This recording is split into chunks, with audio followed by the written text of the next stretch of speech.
New tonight, the I-Team follows up on the death of Dennis Price at Delmar Gardens West. A report struck a nerve with multiple family members and residents of the skilled nursing facility. They say they had similar complaints, and tonight our Christine Byers brings us some of their stories and how the facility is responding. Twin sisters Melissa Smith and Teresa Baumkamp, Norm Polsky, and Michelle Gralnick belong to a club they wish they were never a part of. They all have loved ones who have died while in the care of Delmar Gardens West. I think they're happy we are gone and thought we'd keep our mouths shut. The twins contacted the I-Team in 2023 after their 54-year-old brother Dennis died from what they believe was neglect.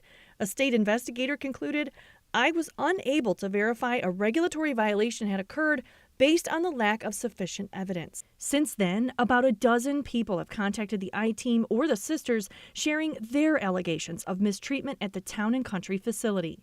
I've had residents call me and I hear aides in the hallway with loud music, dancing and laughing while residents are yelling for help.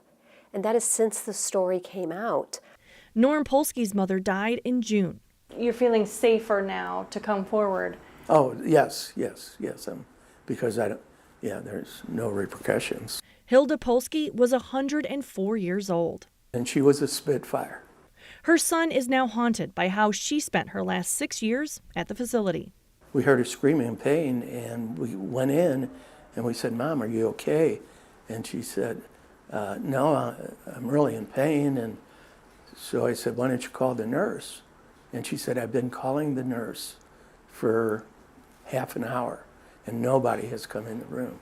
His family, including his daughter, who is a police officer, called the Department of Health and Senior Services hotline twice.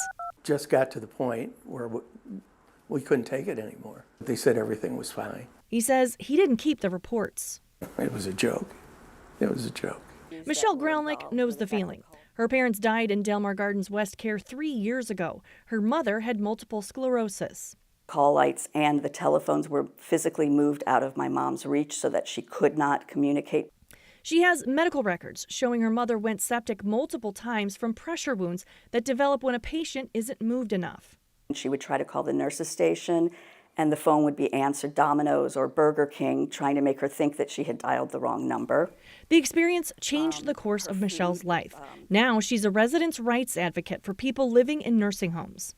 If this was happening to my parents, who had 3 adult children in town, all looking out for them, then what would be happening to those residents who didn't have loved ones, who were there alone and isolated? And that just fueled me. Delmar Gardens West sent a lengthy statement to the I-Team, which read in part, "Delmar Gardens West exceeds state and national averages when it comes to staffing." It said only one of Michelle Gralnick's complaints was substantiated by the state and claimed Norm never called the state hotline. He still can't shake what he says he saw when his mother was there. They were supposed to help the people eating, and I didn't see that going on, especially with my mom. The I-Team found 17 complaints the state has investigated against Delmar Gardens West since 2016. The most recent, in June of 2023, the same month Norm's mother died, shows the facility failed to ensure 3 residents didn't run out of their medications, that their families and physicians were notified about it, and to ensure 1 resident had a device they needed to exercise their lungs. Records show the issues were corrected in July of 2023. It doesn't surprise the twins. Because we really thought by coming forward after our brother died, there would be a difference. Christine Byers, 5 on your side.